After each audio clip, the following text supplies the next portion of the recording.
Olá pessoal, muito bom dia, sejam todos muito bem-vindos à live de hoje, segunda-feira. A gente está comentando aqui sobre o livro Revelação, Caminho para a Realização, do Luciano Subirá.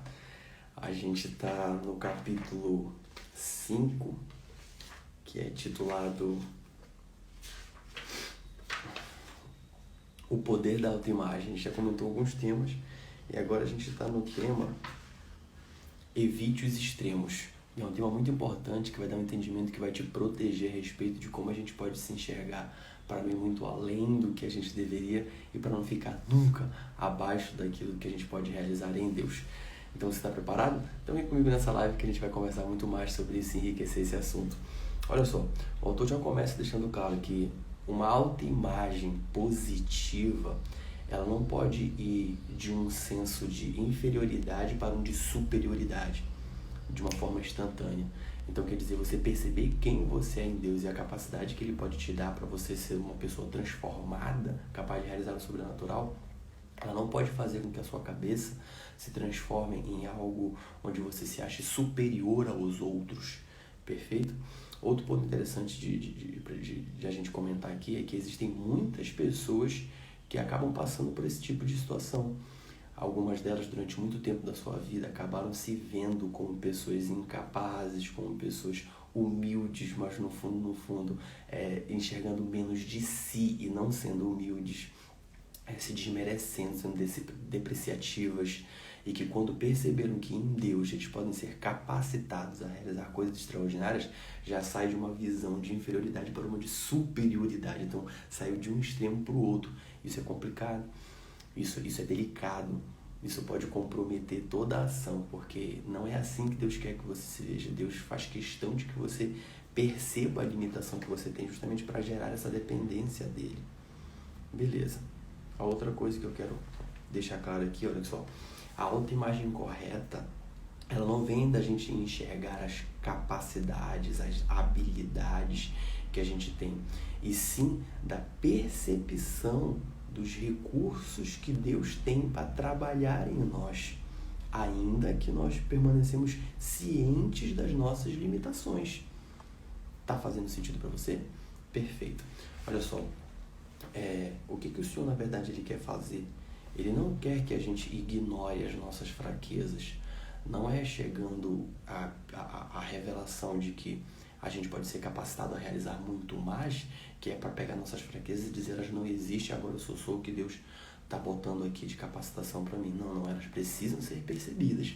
É através dessa percepção que pode haver o tratamento dessas limitações e dessas fraquezas. Então o Senhor não quer que a gente ignore as nossas fraquezas, pelo contrário, Ele quer que a gente veja que elas existem justamente para que Ele possa moldar a gente, para que a gente comece a viver através de uma dependência dele. E isso vai ser um escudo, uma forma de proteção, um blinde, para que você seja poupado de cair no pecado do orgulho. Porque se você se vê como muito grande, com esse aspecto de superioridade, é o teu orgulho que está aflorando aí. E você deixa de ter uma percepção de que você tem limitações e que depende necessariamente do tratamento de Deus na tua vida para que isso possa ser curado e você possa passar a realizar em Deus. Tá fazendo sentido para você? Perfeito. Então, estabelecer uma diferença entre humildade e inferioridade já é um ponto-chave que a pessoa tem que saber. Porque muitos dizem de si mesmo, eu sou humilde, eu tenho pouco, eu não consigo. E a humildade não tem nada a ver com incapacidade. A humildade é quando você se tira do centro e põe outra coisa no centro para receber a glória e o orgulho.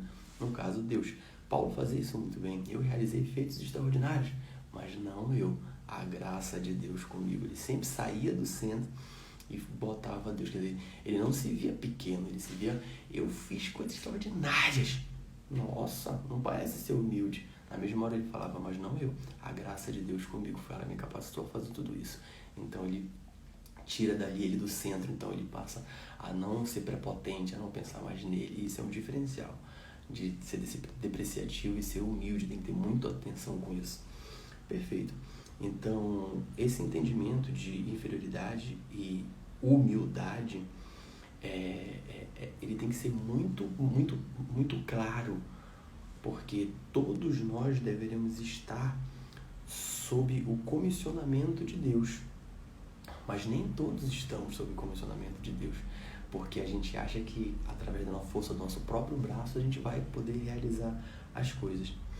E as pessoas que se veem muito inferiores, elas começam a pensar que nem sobre o comissionamento de Deus elas são capazes de realizar. Então, são extremos muito delicados que a gente tem que prestar muita atenção em relação a isso.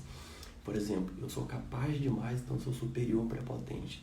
Não é assim que funciona. Você tem limitações, você tem que percebê-las para que Deus possa tratá-las. E é essa dependência que te causa, que te possibilita ser capaz de realizar.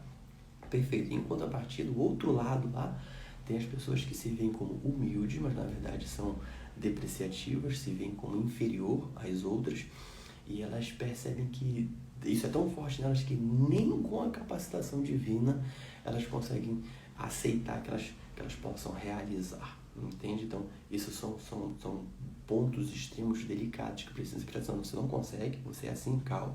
Não é bem assim que funciona. Você tem que perceber qual é a sua identidade em Deus. Ela vai revelar o que você é capaz de fazer, porque Ele já te comissionou para fazer isso desde antes de você existir. Perfeito.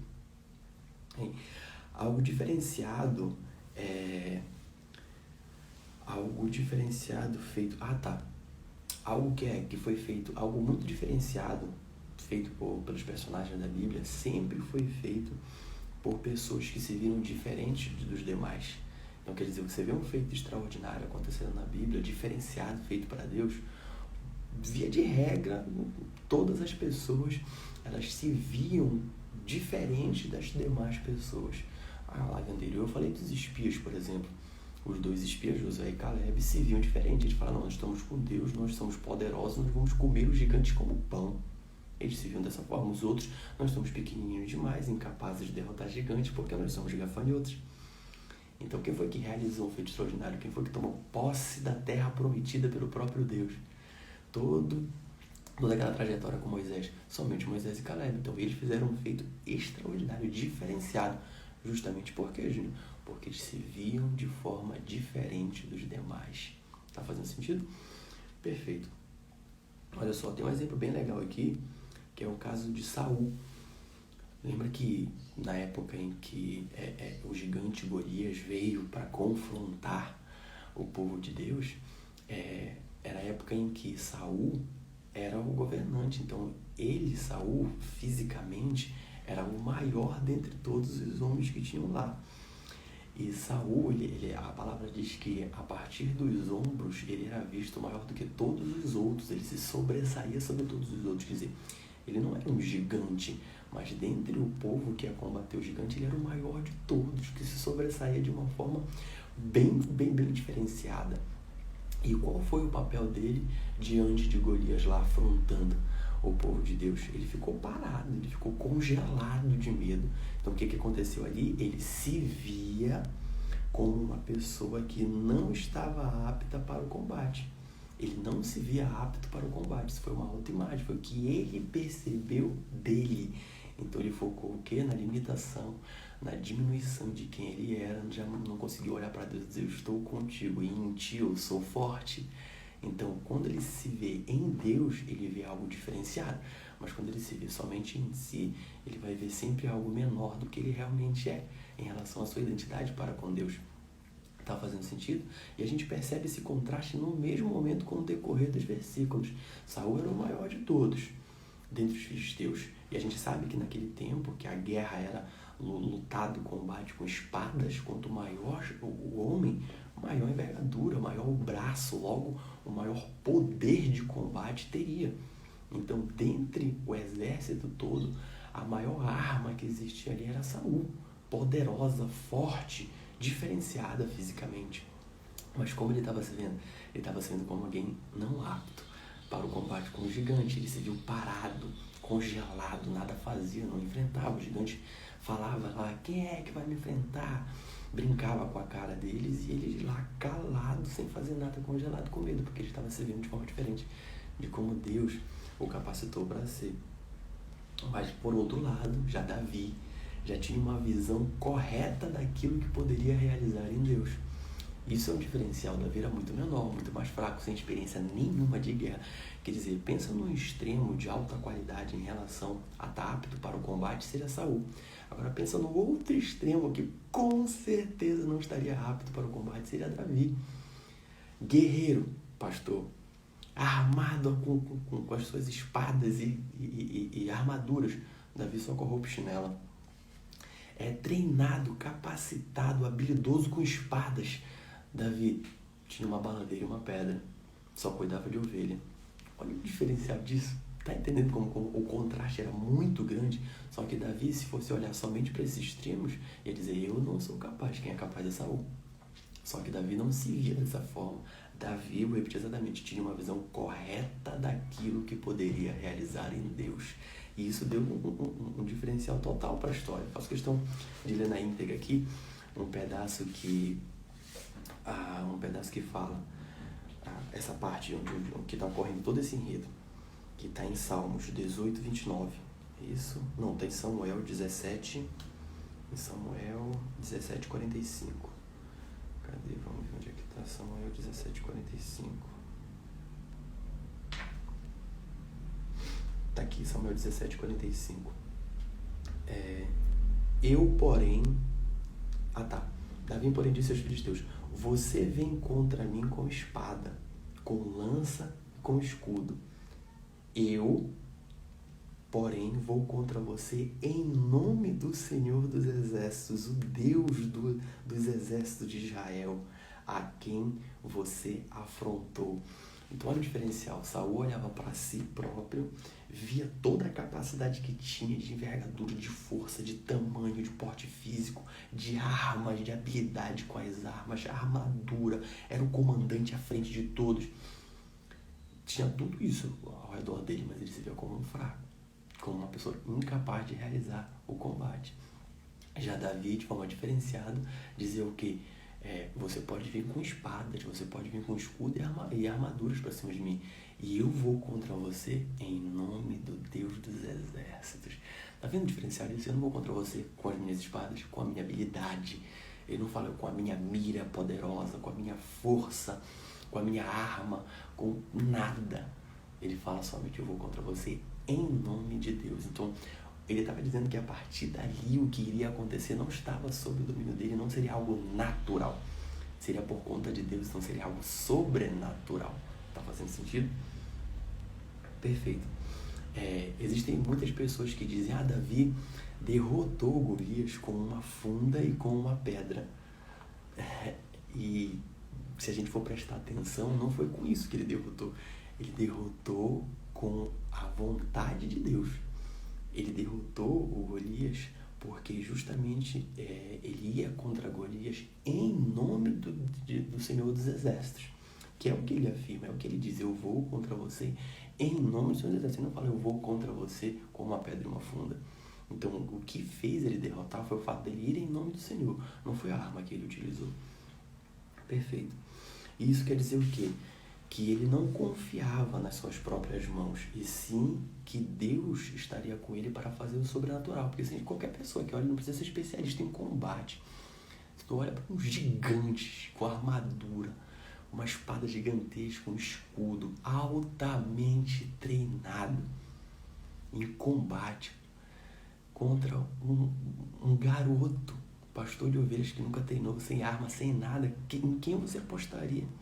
Sinceramente, em quem você apostaria? A lógica, a razão é que o gigante vencesse o pequeno Golias. Tá fazendo sentido? Agora, o diferencial é que a partir do momento em que ele declarou que era Deus que ia fazer a partir dele, quando ele se direcionou para ir com o combate com o gigante, não era mais ele em ação, era o sobrenatural de Deus agindo. Tá fazendo sentido? Perfeito. Agora, o que será que Davi possuía que o diferenciava tanto?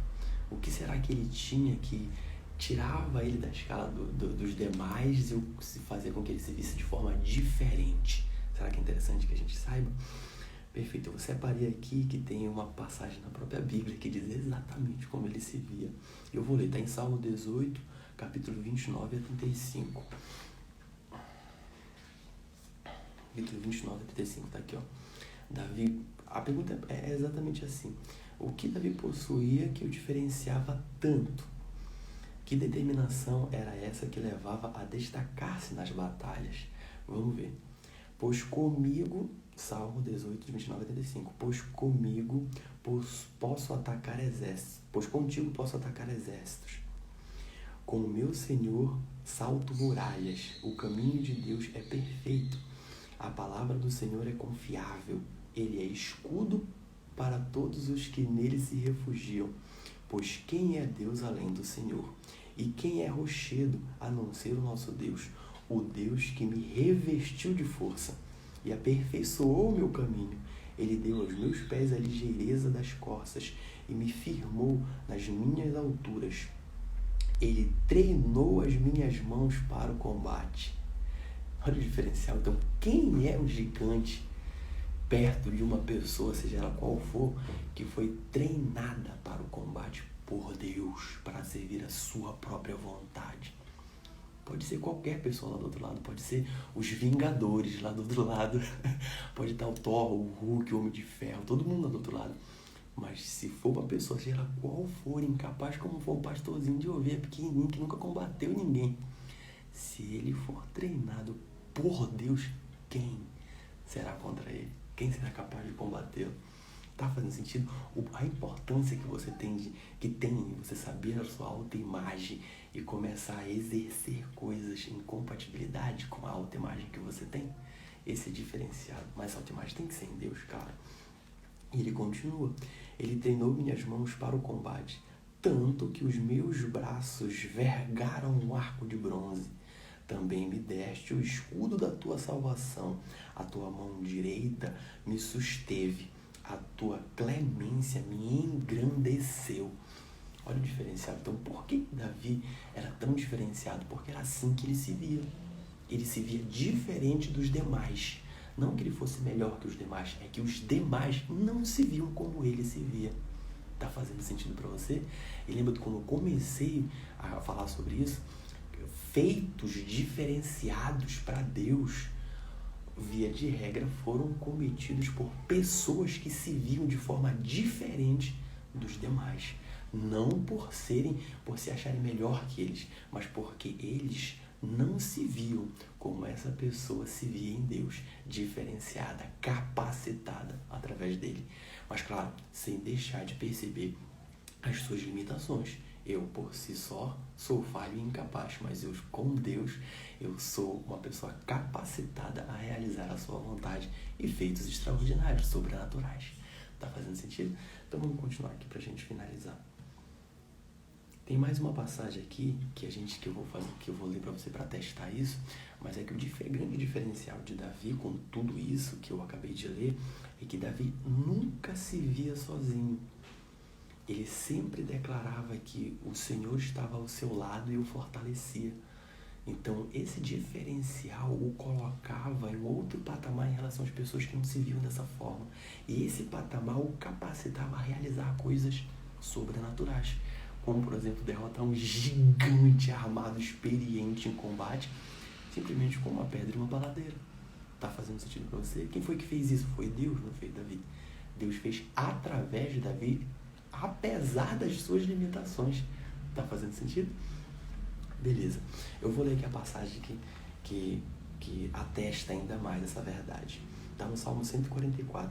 Bendito seja o Senhor, rocha minha, que treina as minhas mãos para a batalha e os dedos para a guerra.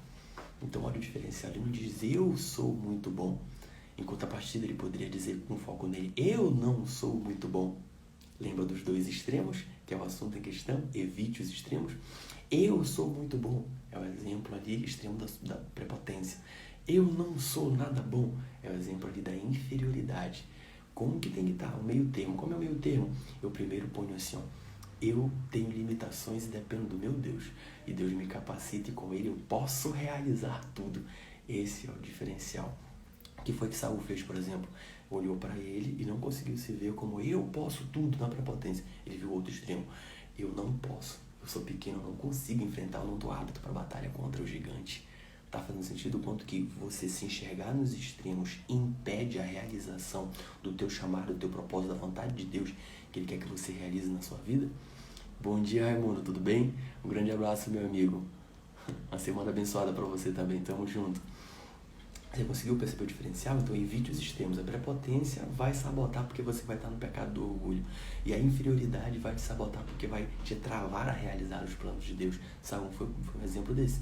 Ele se viu pequeno e não apto para enfrentar o gigante. Agora já Davi foi totalmente diferenciado. Percebeu as suas limitações, mas disse que eu estou aqui em nome de Deus, não por minha causa. Eu por si só jamais o derrotaria. Mas com Deus eu derroto o exército inteiro.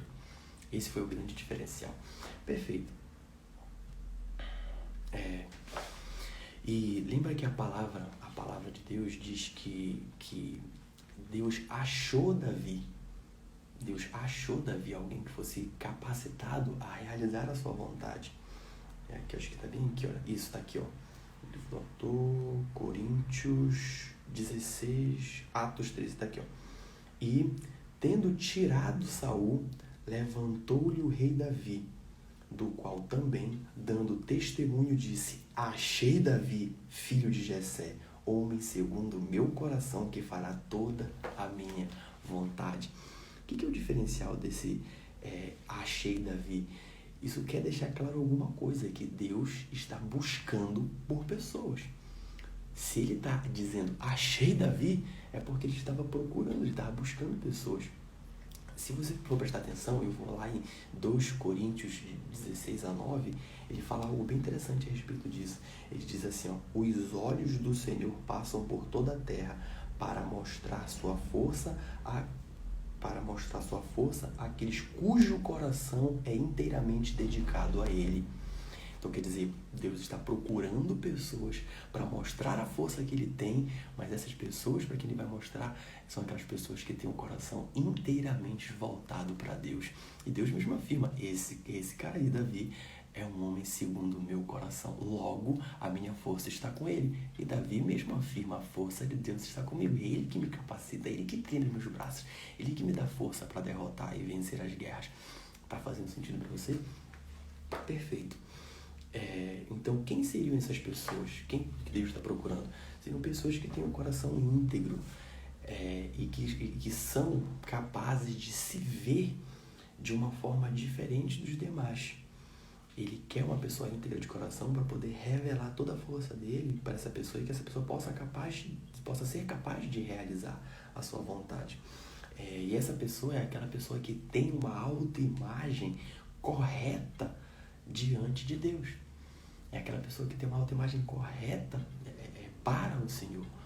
Então, eu tenho que ser uma pessoa com o coração em Deus e ter uma autoimagem correta de mim. Eu sei o que eu sou capaz de fazer, eu sei da dependência que eu tenho em Deus, e eu sei do que Ele é capaz de fazer através de mim, apesar do que eu sou.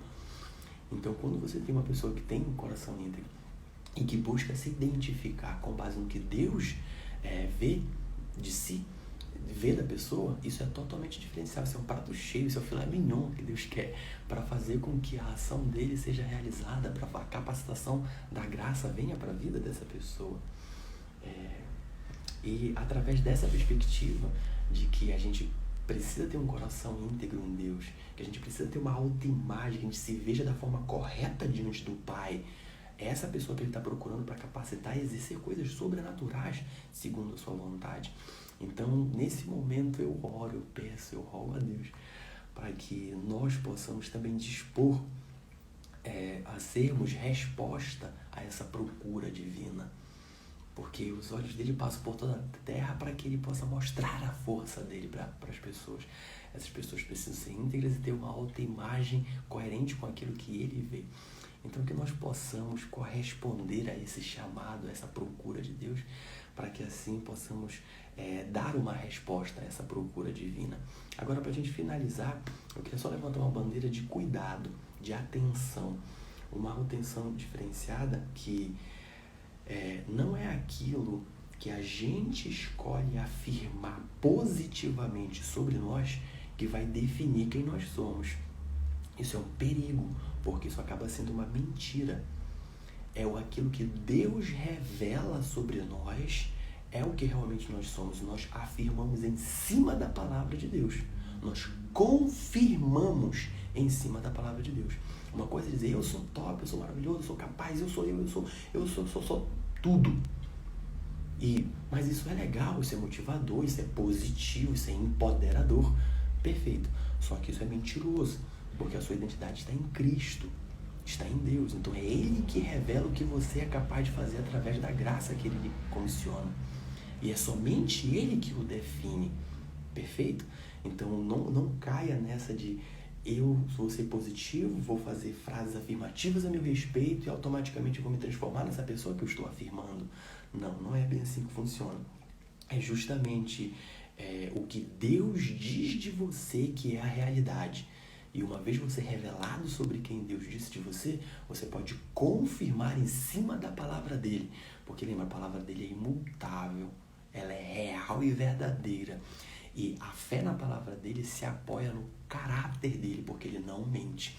Então, se você confirma a certeza da palavra dele, imagina o que vai acontecer. Vai acontecer exatamente o que ele falou, porque ele não é mentiroso. E se você aplica a sua fé na palavra dele, ela está segura no caráter de Deus, que é um caráter íntegro. Tá fazendo sentido para vocês? Então esse era um resumo bem breve, um conteúdo bem gostoso de Evite os Extremos. E a nossa próxima live de amanhã, a gente já vai comentar sobre um assunto bem legal, que é olhando no espelho, que é pra gente finalizar aqui esse capítulo 5 do poder da autoimagem. Agradeço a todos que entraram nessa live e que Deus abençoe a sua vida. E você que vai ver posteriormente, eu vou subir essa live pro YouTube, você que vai assistir esse material posteriormente, que Deus abençoe a sua vida de alguma forma, que você possa construir um pouco mais, um pilar a mais da sua identidade com base em Deus. Se você gostou do conteúdo, curte. Se você pensou em alguém, compartilha com essa pessoa para levar a palavra de Deus para o maior número de pessoas possíveis, para que elas possam ter entendimento de quem elas são e possam realizar a partir disso. A gente se vê amanhã às 7 horas. Fique com Deus e com a pergunta que todas as vezes eu faço: quem que vai reinar hoje? É você ou é o mundo? Fique com Deus, gente. Um grande beijo.